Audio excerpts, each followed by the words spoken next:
There are moments in geopolitics when a government says the quiet part out loud. This is one of them. Trump didn't merely defend seizing Iranian oil. He described it almost like a business model. Ships stopped, cargo taken, oil kept, profit made. And China heard the message very clearly. If you find this useful, like and subscribe. The latest flashpoint is Iran.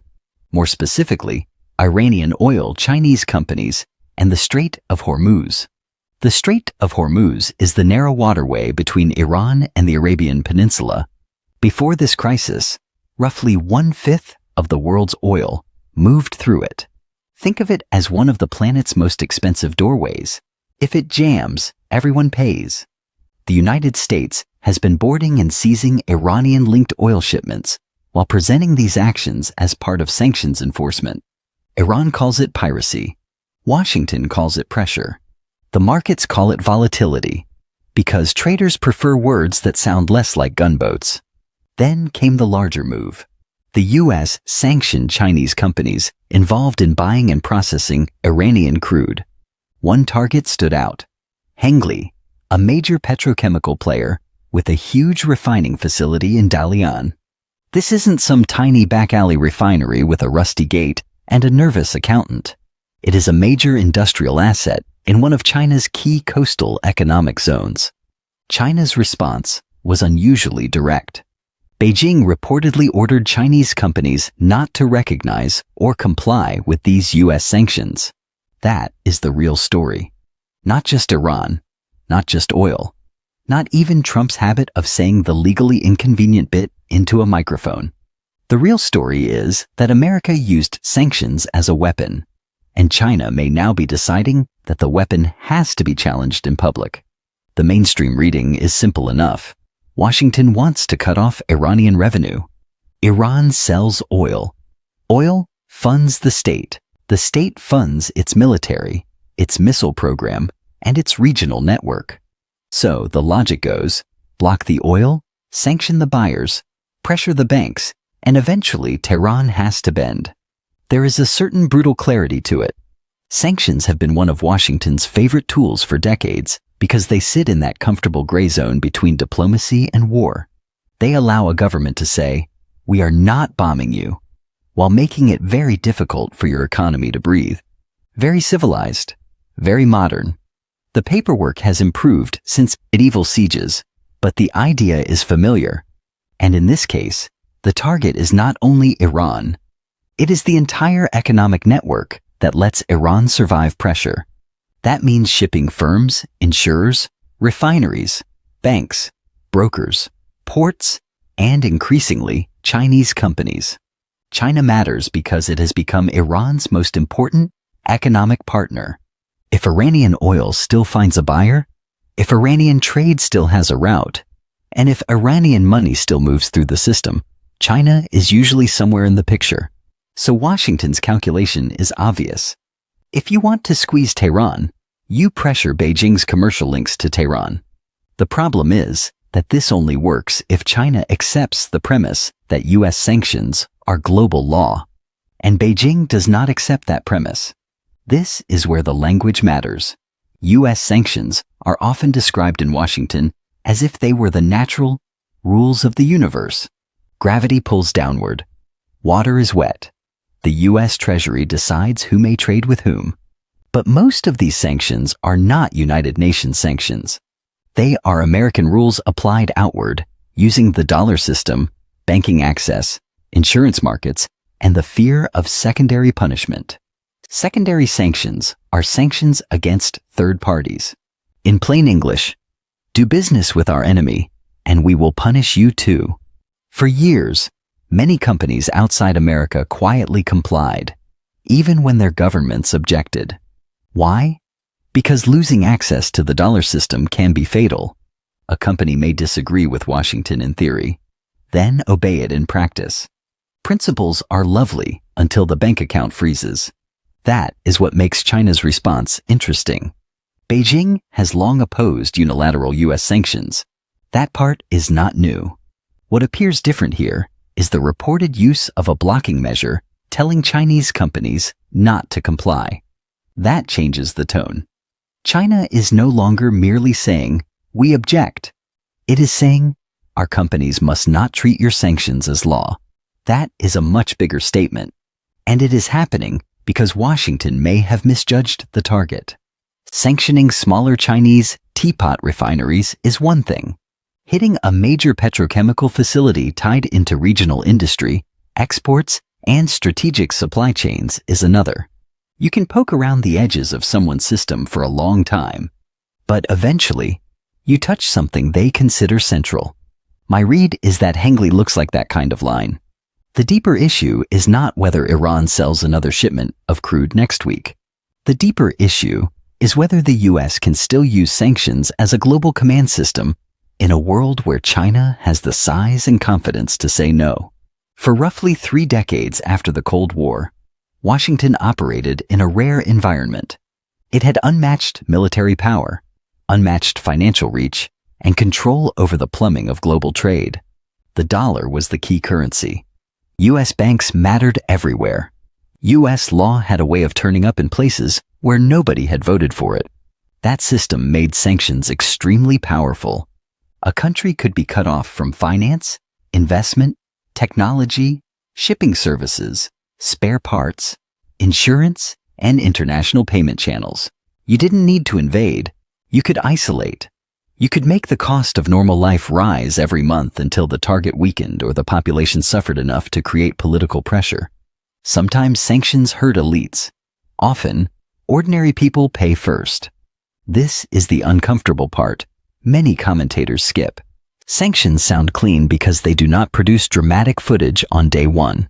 No explosions, no dramatic skyline, no general standing in front of a map.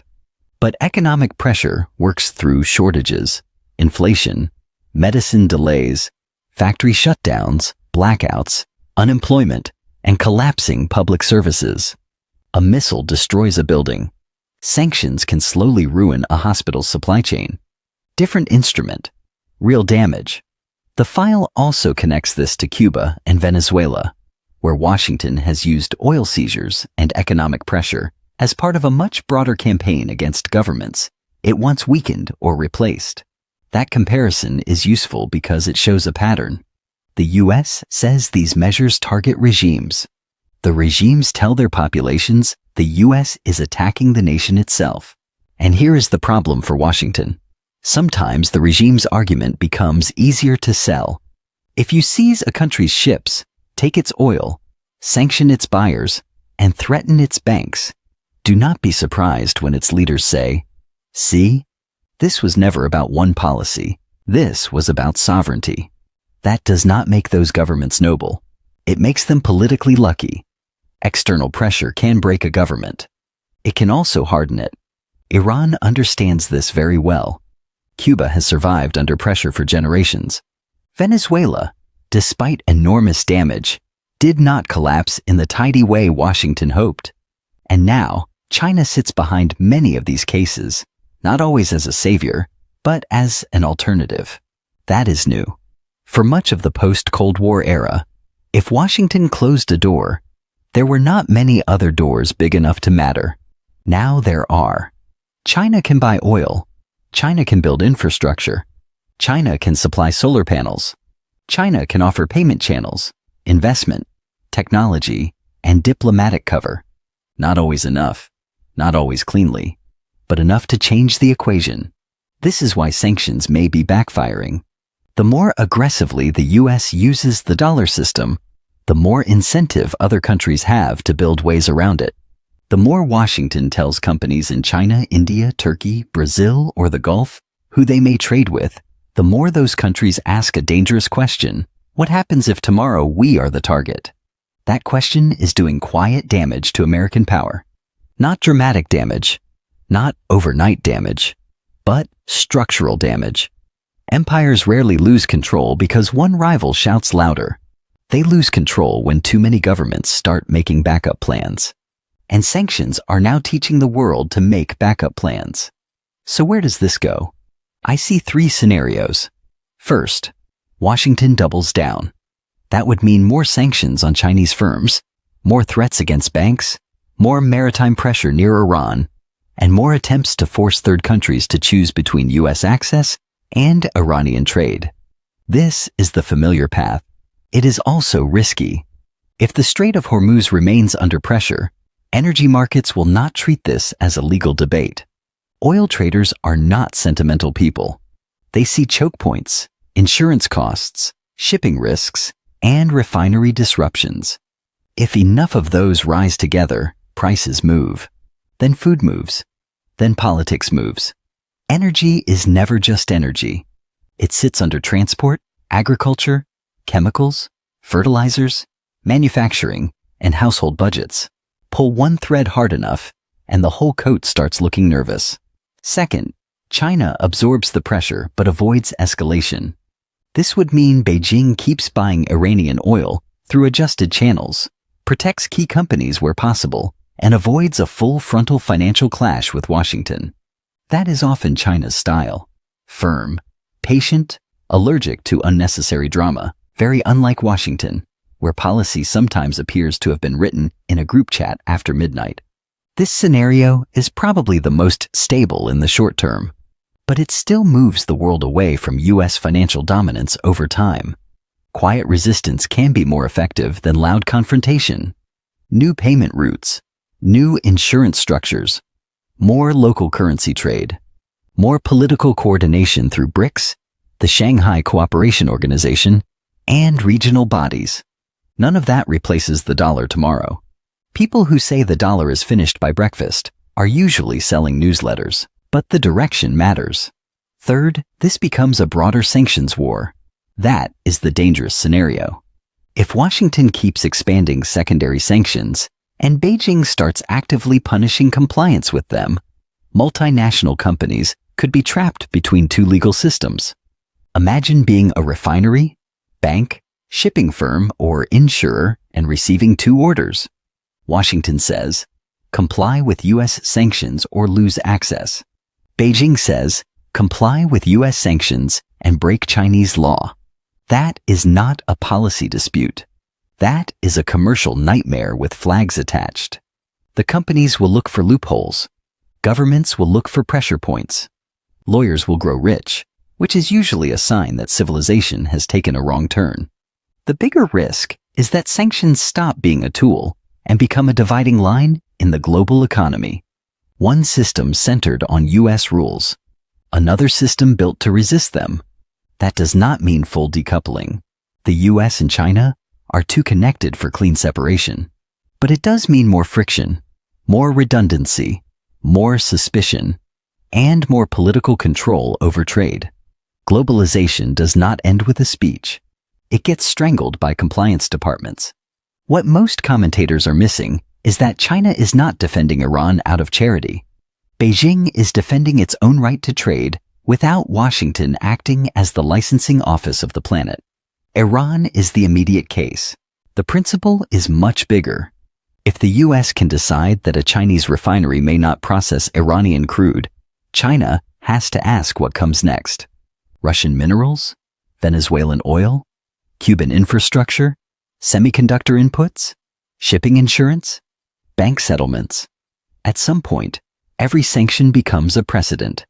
And Beijing is clearly reading the precedent. My honest read is this: Washington may have overplayed a familiar hand. Sanctions still hurt. Nobody should pretend otherwise. The U.S. financial system remains powerful, and companies all over the world still fear being cut off from it. But fear is not the same as obedience forever. The more often America uses sanctions, the more countries learn the method. They study the weak points. They build alternatives. They prepare. China's response suggests that we may be moving from complaint to resistance. Not slogans, legal and commercial resistance. That is a serious shift. For Washington, the temptation is always to treat every refusal as defiance that must be punished. But when every problem becomes a test of dominance, you eventually create the coalition you were trying to prevent. Iran may be the target today. China is the message. And the rest of the world is watching with a very practical question in mind. If this can be done to them, when does it get done to us? That is how sanctions lose their magic. Not all at once. Slowly. Then politically. Then financially. And by the time the empire notices, the accountants have already moved the money. So the story is not just Trump boasting about seized oil, though that alone would keep historians busy and lawyers mildly depressed. The story is China deciding that U.S. sanctions cannot remain a global instruction manual forever. Iran is the battlefield. Oil is the weapon. But the real fight is over who gets to write the rules of trade. If you found this useful, like and subscribe. There's more to come on this. Stay sharp.